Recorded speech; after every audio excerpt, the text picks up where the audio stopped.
નમસ્કાર કલમ યુઝ સમાચારની સાથે હું છું આપની સાથે પાયલ બાંભણિયા। તો જોઈએ આજના મહત્વના સમાચારમાં। રાજકોટ જિલ્લાના ધોરાજીના વિસ્તારમાં મગરનો આતંક જોવા મળે। ધોરાજીના ફરેણી રોડ આવેલ ખાડા વિસ્તારમાં તળાવમાં છેલ્લા ઘણા સમયથી 2-3 નાની મોટી મગરો જોવા મળે। ધોરાજીના ફરેણી રોડ અને ખાડા વિસ્તાર નજીક આવેલ તળાવમાં વરસાદી પાણીમાં તણાઈને આવેલ મગરનો આતંક જોવા મળે। આ વિસ્તારમાં 40 જેટલા રહેણાંક મકાનો આવેલ છે। મગરોને લઈને સ્થાનિક લોકોમાં ભયનો માહોલ સર્જાયો। ધોરાજી ફોરેસ્ટ વિભાગની જાણ કરેલ અને ફોરેસ્ટ વિભાગની ટીમ ઘટના સ્થળ પર પહોંચી। જયંત વિજોડા, કલમ યુઝ સમાચાર, ધોરાજી।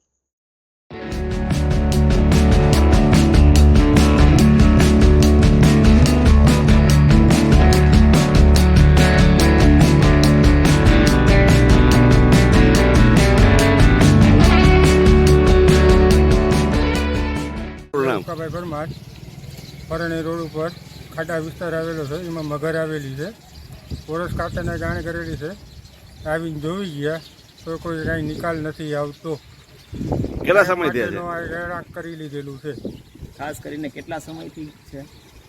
4-5 દિવસથી સમયથી છે। જે ખાડીયા વિસ્તારમાં ખાડીયા આશરે કેટલા મકાન આવેલા? 30-35 મકાન આવેલા છે। કેવી તકલીફ પડે છે?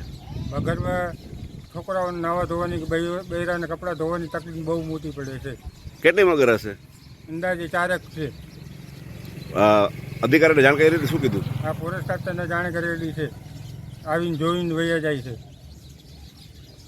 મારું નામ ઉષાબેન છે ને અમે અહીંયા ઓલો ખાડા વિસ્તારમાં રહીએ છીએ, ફરણી રોડ। અહીંયા ગાડી અમારા નાના છોકરા છે ને કેટલી વાર ફોન કર્યો તો આવતા નથી ફોરેસ્ટ ખાતાવાળા, બરોબર ને આવીને વયા જાય છે। ખાસ કરીને તમારા ઘર સામે જે મારા ઘર સામે મારા નાના છોકરાઓના છોકરા છે અહીંયા ગાડી ને અમારા જનાવર છે, 2 પાડ્યું છે। શું તકલીફ પડે છે બેન? અરે અહીંયા ગાડી અમારા એક મગરી 2-3 મગરું આવી ગઈ છે ને અહીંયા ગાડી હેરાન કર્યા રાખે છે। સાંજે છોકરાઓને રાતે આખી રાત જાગે છે છોકરા। આ વિસ્તારમાં કેટલા લોકો રહે છે? અહીંયા ગાડી હશે કેટલા બાવડા કેટલા 70-80 જેવા મકાન છે અમારે। બોલી જાવ ને ભાઈ।